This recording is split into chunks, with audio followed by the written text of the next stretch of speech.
Hola amigos, ¿cómo les va? Yo soy un sembrador y todos somos sembradores en el campo del Señor. Y aquí nos encontramos nuevamente para preparar la Eucaristía de este 19º domingo del tiempo ordinario. Les pido que se suscriban al canal, que nos regalen un like, un dedito para arriba, y que activen la campanilla para enterarse cuando el sembrador sube un video nuevo. Vamos entonces ahora a escuchar estas lecturas de este domingo, Jesús, pan de vida. ¿Me acompañan?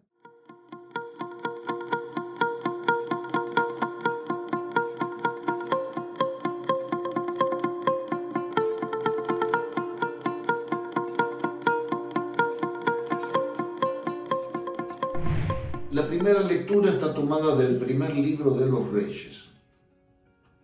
Dice así: el rey Ahab contó a Jezabel todo lo que había hecho Elías y cómo había pasado a todos los profetas al filo de la espada.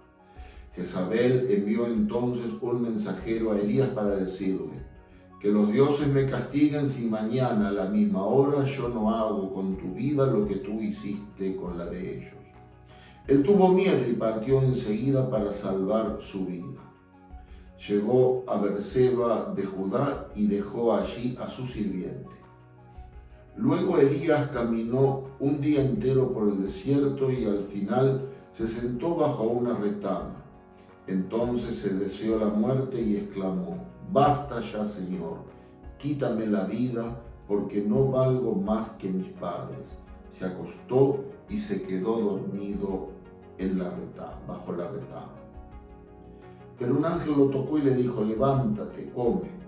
Él miró y vio que había en su cabecera una galleta cocida sobre piedras calientes y un jarro de agua. Comió, bebió y se acostó de nuevo. Pero el ángel del Señor volvió otra vez, lo tocó y le dijo: levántate, come, porque todavía te queda mucho camino por caminar. Elías se levantó, comió y bebió, y fortalecido por ese alimento, caminó 40 días y 40 noches hasta la montaña de Dios, el Horeb. Palabra de Dios, te alabamos, Señor.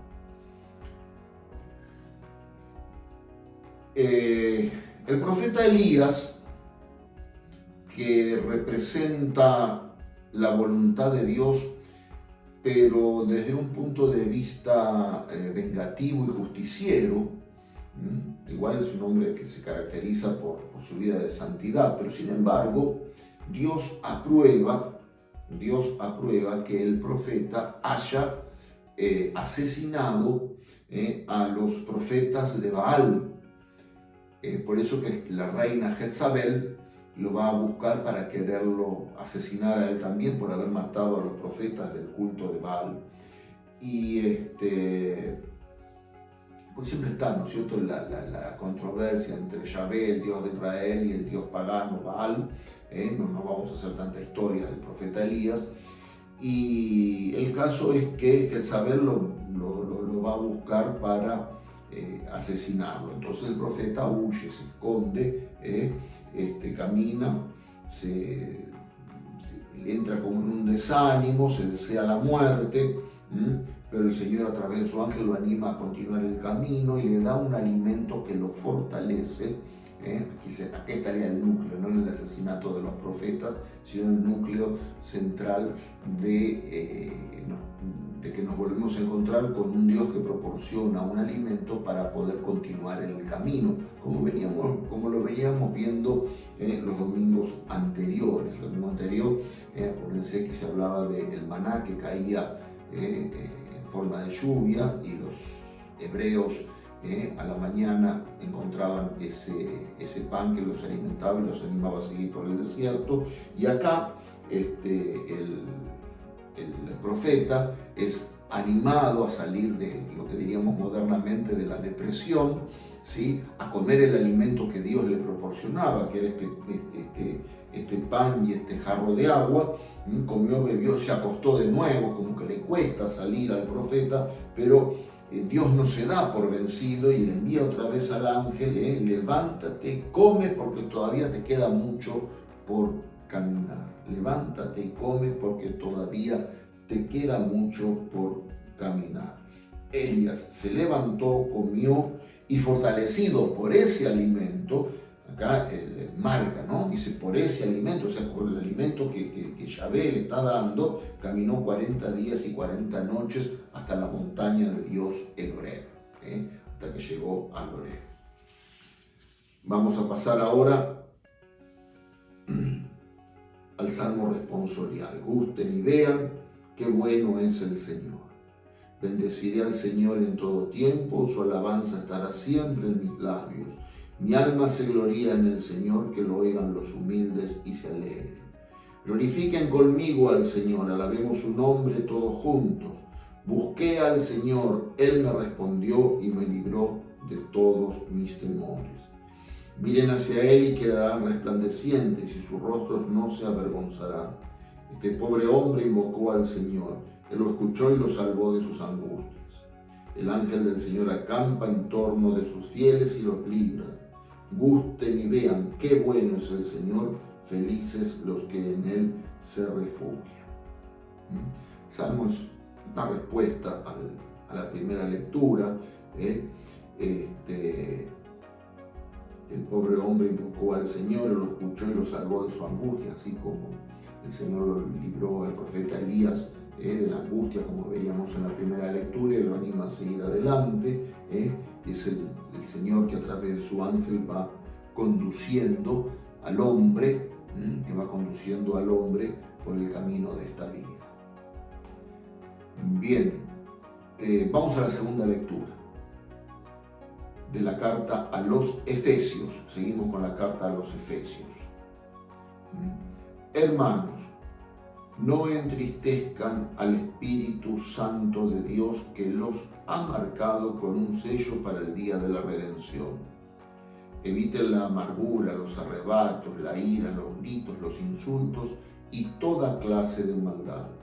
Por el contrario, sean mutuamente buenos y compasivos, perdonándose los unos a los otros, como Dios los ha perdonado en Cristo. Traten de imitar a Dios como hijos suyos muy queridos. Practiquen el amor a ejemplo de Cristo, que nos amó y se entregó por nosotros como ofrenda y sacrificio agradable a Dios. Palabra de Dios, te alabamos, Señor. Bueno, nuevamente el apóstol San Pablo exhortando a las buenas obras. Comienza diciendo, no entristezcan al Espíritu Santo de Dios. Sabemos que San Pablo está hablando aquí, la palabra está hablando en un lenguaje metafórico, ¿sí? Porque el Espíritu Santo no se puede entristecer, el Espíritu Santo es Dios y la tristeza no cabe en Dios, ¿sí? Dios es el eternamente feliz, el eternamente alegre, es la alegría misma, ¿no es cierto? Si no, esto estaría contradiciendo muchas de las reflexiones que muchas veces hacemos, ¿sí? De que el hombre encuentra su felicidad en Dios, de que Dios colma todas las expectativas del hombre, de que Dios es la alegría misma, es la bondad, la felicidad, etc. Y acá dice, no entristezcan al Espíritu Santo de Dios. ¿Qué significa entristecer al Espíritu Santo de Dios? Es que el hombre se separe de Dios y frustre el plan de Dios. Se separe de Dios y frustre el plan de Dios. Pero no es un plan de Dios, un plan que se realiza hacia afuera del hombre, sino que el plan de Dios, el plan que Dios le propone al hombre, el proyecto de Dios, es un proyecto de salvación, ¿sí? Que se realiza en el interior del hombre. Se realiza en el interior del hombre. Es el hombre que salva por la acción de la gracia, siempre por la acción de la gracia, que salva por la acción de la gracia su vida, que salva su alma, ¿sí? Y entristecer al Espíritu Santo significa no colmar las expectativas que Dios tiene para con el hombre. Entonces, viéndolo en un lenguaje, en un pensamiento humano, moderno, etc., esa no correspondencia al plan de Dios significaría un entristecimiento, ¿sí? Un entristecimiento hacia Dios. Significaría un entristecimiento hacia Dios, pero no es que Dios se entristezca. Ese Espíritu Santo con el que Dios nos ha marcado con un sello, ese sello es el bautismo, ese sello es la gracia que está en el alma para el día de la redención. El día de la redención es el día de la salvación, para el día del encuentro.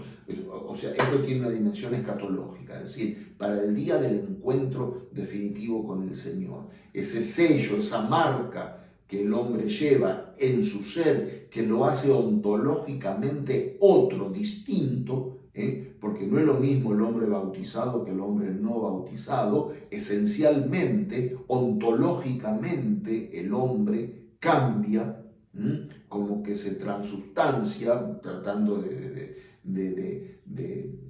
referirnos a las palabras de la Eucaristía. El pan, que ahora vamos a hablar cuando hablemos del pan de vida. El pan deja de ser pan, se transubstancia y se transforma en el cuerpo de Jesús. De la misma manera el hombre por el bautismo deja su vida natural y se transubstancia, se hace un hombre nuevo. Acuérdense el hombre nuevo de que hablaba San Pablo en la segunda lectura del domingo pasado. Se hace un hombre nuevo en Cristo, es decir, se transforma. Ese es el sello que nos ha sido marcado. ¿Para qué? Para llevarlo colgado como una medallita. No, nos ha sido marcado para el día de la redención, es decir, para siempre. Por lo tanto, el cristiano es el que está llamado a vivir, por esa razón de estar marcado con el sello de Dios, está llamado, o sea, tiene la vocación de vivir y hacer las buenas obras. Por eso dice, eviten la amargura, los arrebatos, la ira, los gritos, los insultos y toda clase de maldad. Es decir, nos está mostrando que la moral cristiana no es una moral de elección, no es una moral de un grado superior, no es una moral, sino que es una moral esencialmente distinta que está unida, ¿sí?, al hombre nuevo.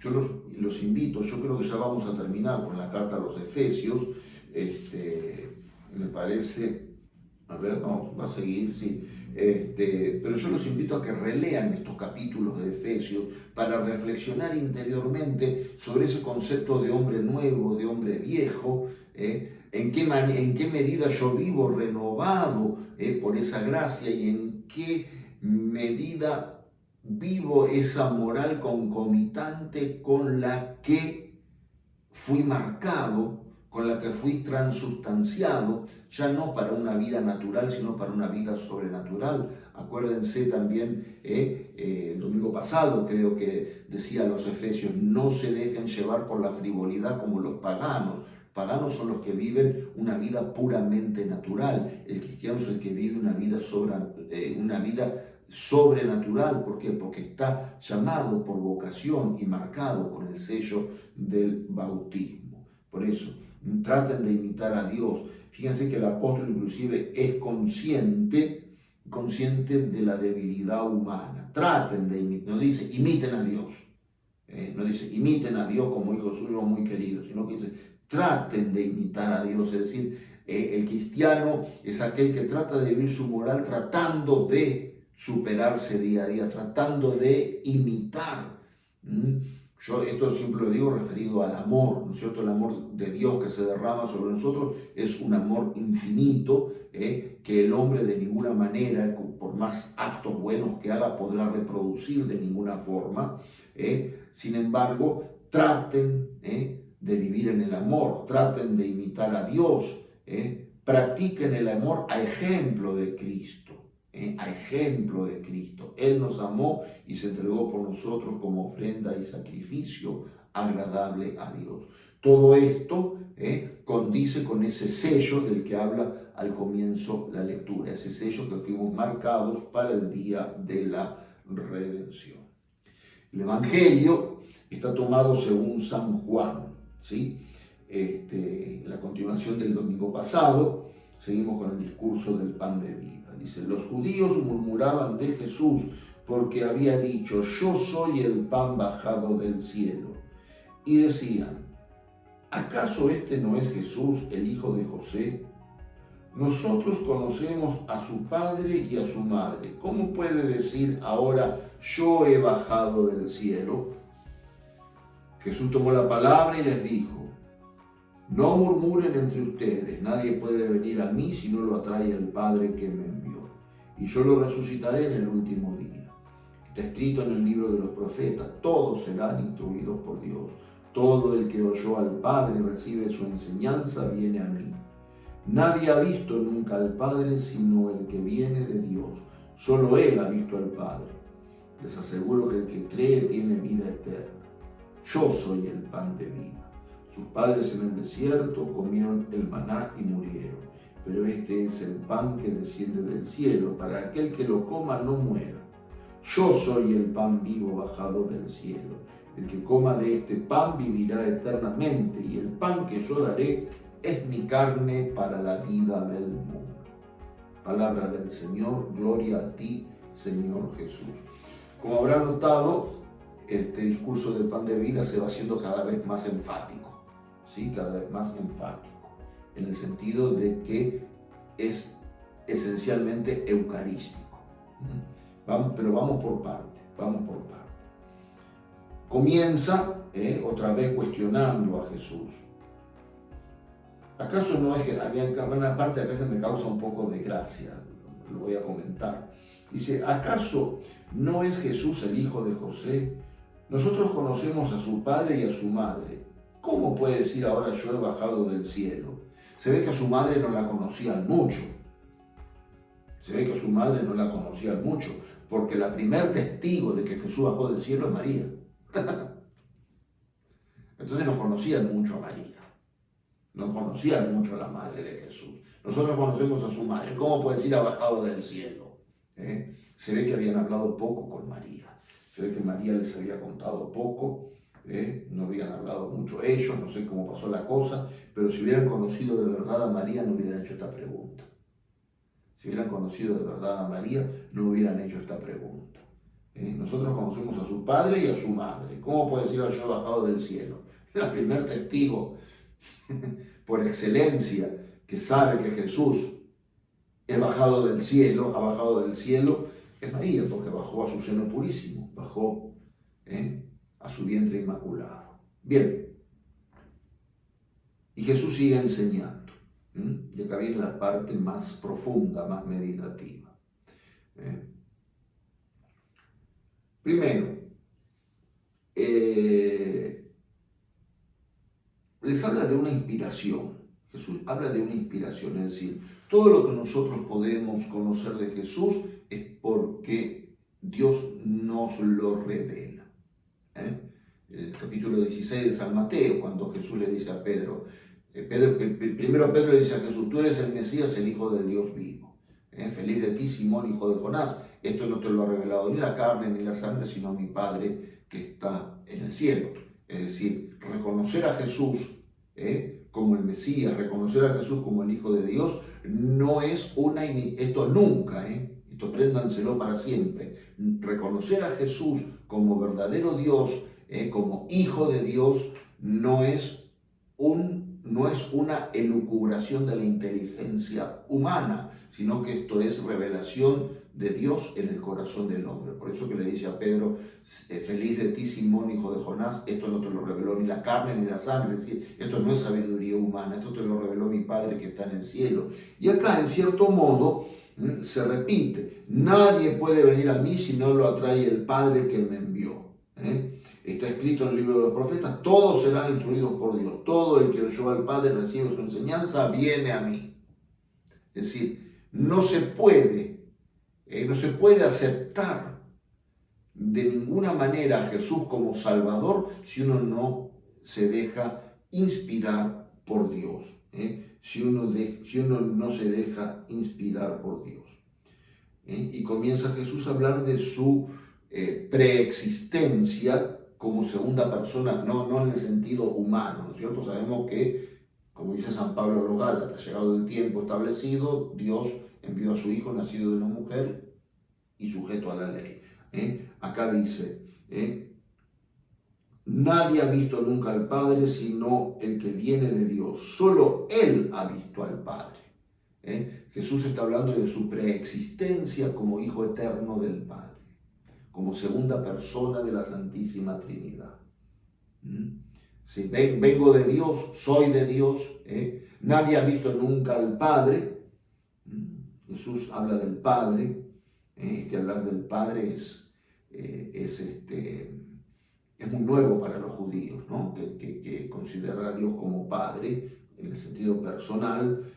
Nadie ha visto nunca al Padre sino el que viene de Dios, es decir, está hablando de sí mismo Jesús. Solo Él ha visto al Padre. Está hablando en sí mismo en tercera persona. Y la fe como una exigencia de vida eterna. Les aseguro que el que cree tiene vida eterna. El que cree tiene vida eterna. En otra parte del Evangelio de San Juan va a decir: la vida eterna consiste en que te conozcan a ti, el único Dios verdadero, es decir, el conocimiento de Dios, no el conocimiento intelectual, como yo puedo estudiar un texto, leerlo, comprenderlo, explicarlo, sino el conocimiento de Dios a nivel afectivo, el conocimiento de Dios, porque no podemos lograr un conocimiento intelectual acabado de Dios, porque no podemos abarcar el misterio de Dios con nuestra inteligencia, pero sí podemos ir creciendo en ese conocimiento del corazón, en ese conocimiento afectivo, en esa confianza, en ese apoyarme en Dios. Por eso dice, les aseguro que el que cree tiene vida eterna. El que cree tiene vida eterna. ¿Y qué es lo que hay que creer? Acuérdense el domingo pasado, ¿qué signos hacen? El que cree tiene vida eterna. Bueno, ¿qué es lo que hay que creer? Que hay que creer que yo soy el pan de vida. Yo soy el pan de vida. No busquen otra cosa. Yo soy el pan de vida. Sus padres, voy a insistir, sus padres en el desierto comieron el maná, murieron. Pero este es el pan, yo me lo imagino a Jesús señalándose a sí mismo. Este es el pan, imagínense a Jesús señalándose a sí mismo. Este es el pan que desciende del cielo, para aquel que lo coma no muera. Esto a la larga va a traer una controversia. ¿Cómo este hombre puede darnos a comer su carne? Y algunos abandonan el seguimiento de Jesús porque lo toman de una manera cruenta. Casi más se me escapa decir de una manera literal. Jesús lo dice de una manera literal. Sí. Comer la carne y beber la sangre del Hijo del Hombre, comer la carne y beber la sangre de Jesús, es de una manera literal. En la Eucaristía recibimos la carne y la sangre del Hijo de Dios resucitado. Bien, perfecto. Pero de manera incruenta. ¿Sí? De manera incruenta. Bien. Sus padres en el desierto, vuelve otra vez al tema del desierto. Sus padres en el desierto comieron el maná y murieron. Es decir, el maná, repito lo del video anterior, el maná era un tercer elemento. Dios valiéndose de un tercer elemento que hoy está y mañana no. En cambio, el que coma de este pan tiene vida eterna. El que coma de este pan tiene vida eterna. Ya no es una cosa como el maná, que hoy alimenta y mañana tienes hambre, que hoy lo comes y mañana no tenés más vida. No, este es el pan de vida eterna. Yo soy el pan de vida. Sus padres en el desierto comieron el maná y murieron. Pero se señala a Jesús a sí mismo, este es el pan que desciende del cielo para que aquel que lo coma no muera. Vamos a lo del profeta. Vamos a la primera lectura. El profeta come del alimento de Dios para continuar los 40 días. Esos 40 días tienen un sentido también de plenitud, de totalidad, para caminar esos 40 días y 40 noches por el desierto. Entonces Jesús, el pan verdadero, es aquel que si lo comemos, tenemos la vida eterna. Aquel que si lo comemos, tenemos la vida eterna. El que coma de este pan vivirá eternamente. Y el pan que yo daré, y acá termina con un énfasis terrible, es mi carne para la vida del mundo. No hay lugar no hay lugar a interpretaciones, podemos decir. No, pero en realidad Jesús quiso decir que... No. Es mi carne para la vida del mundo. El discurso es esencialmente eucarístico. Pero yo quiero ir ahora a algo un poquitito más profundo. Dice, el que cree tiene vida eterna. Entonces yo me pregunto, les pregunto y me pregunto a mí mismo. ¿Creemos esto de verdad? ¿Creemos esto de verdad? Y si lo creemos de verdad, ¿por qué no lo recibimos de verdad? ¿Por qué no lo recibimos de verdad? No, padre, yo no comulgo porque esto. Yo no comulgo porque esto otro. Yo no comulgo porque siempre hay un... Y ese no comulgar es privarse del pan de vida. Por más razones que pongamos, así como tiene énfasis la última frase de este evangelio, el pan que yo daré es mi carne para la vida del mundo. El que come mi carne y bebe mi sangre tiene vida eterna. Si yo no como la carne ni bebo la sangre del Hijo de Dios, no estoy participando de la vida eterna. No, pero yo algún día me voy a confesar y usted va a ver que bla, bla, bla, mentira, macana. Dije la palabra mentira, sí, a propósito dije la palabra mentira. Porque Jesús en el Evangelio dice que el demonio es el padre de la mentira. Entonces, en la medida que yo ponga excusas para recibir la Eucaristía, de cualquier índole que sea,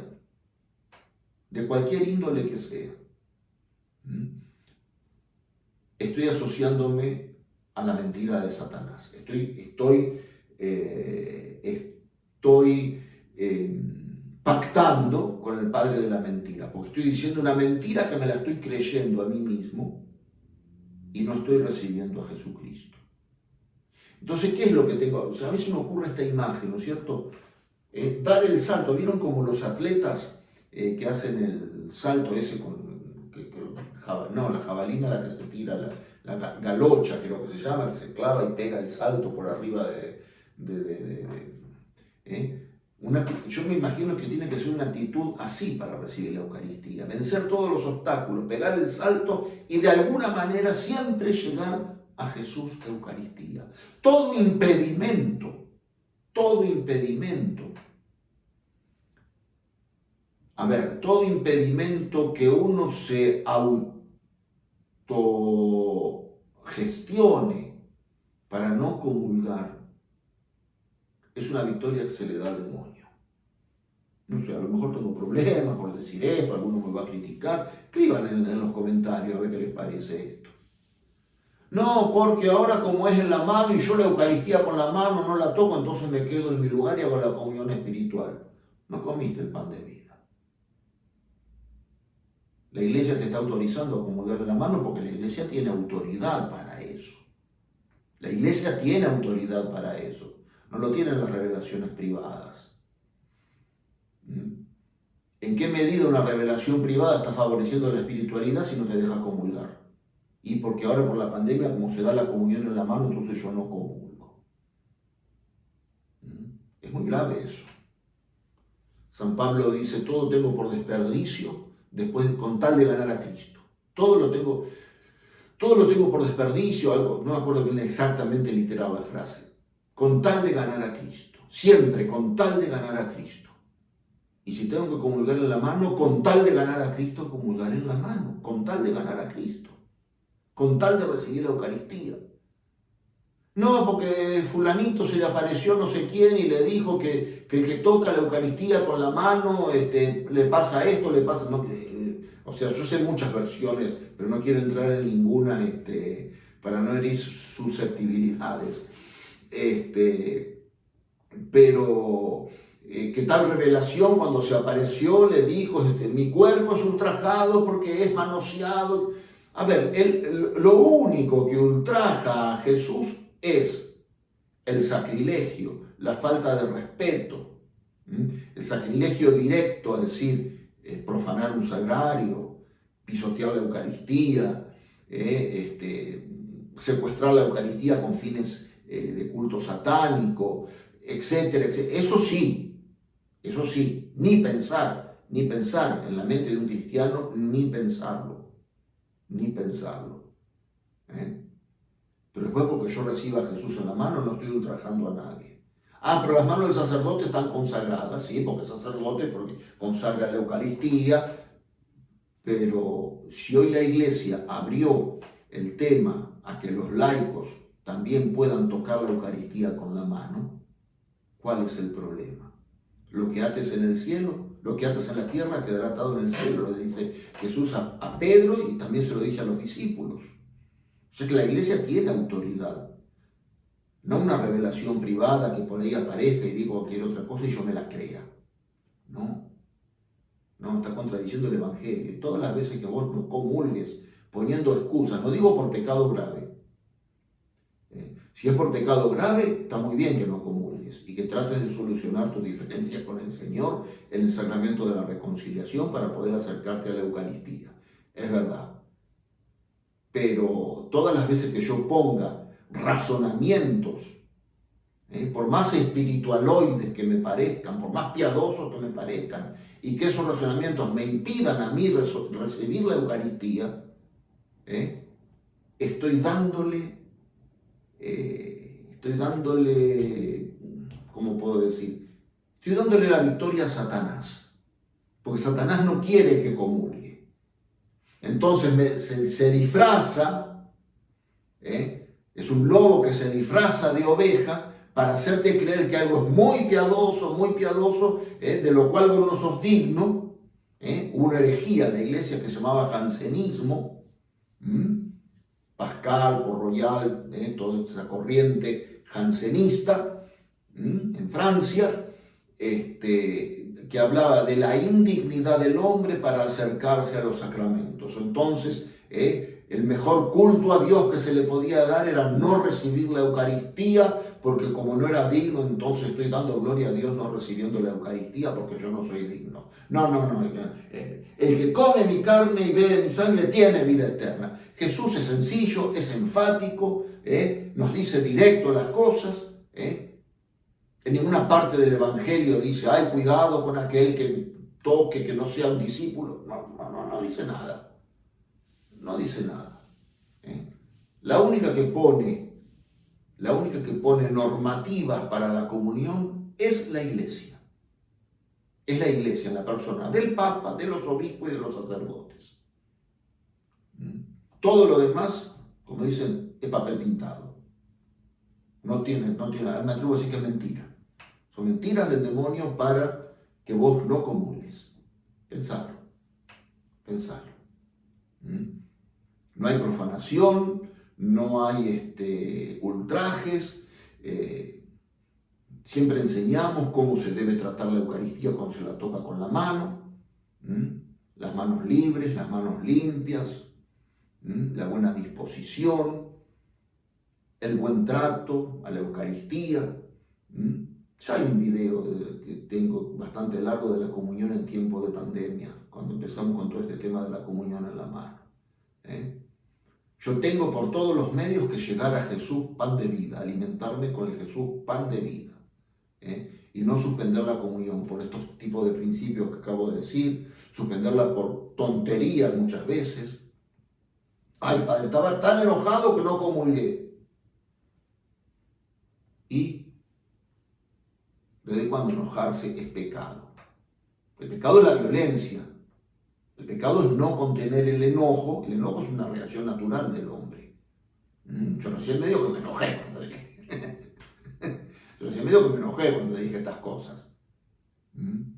Pero el enojo, sí, me enojé con mi amigo, padre, por eso no comulgué. Por eso no comulgaste, no, le partí una silla en la cabeza. No, loco, eso no. Se enojaron, tuvieron una discusión con tu amigo, con tu amiga, con tu hijo, con tu mamá, con quien sea. Sí, bueno, pero eso no te impide de comulgar.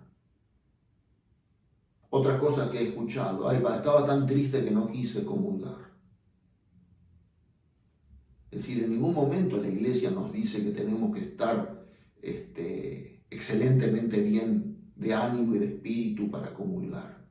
No, porque la Eucaristía, cuando se dice tiene vida eterna, o sea, tiene un efecto sanador la Eucaristía. Y Jesús en la Eucaristía viene a sanar todas aquellas cosas que no están en mis posibilidades. Por eso cuanto más comulgue, cuanto más reciba a Jesús, más fortaleza de ánimo, más fortaleza de espíritu, más vida espiritual voy a tener. Más intimidad, más contacto, más diálogo con el Señor voy a tener. Si yo dejo de comulgar, mi fe se enfría, mi fe se baja. Mi fe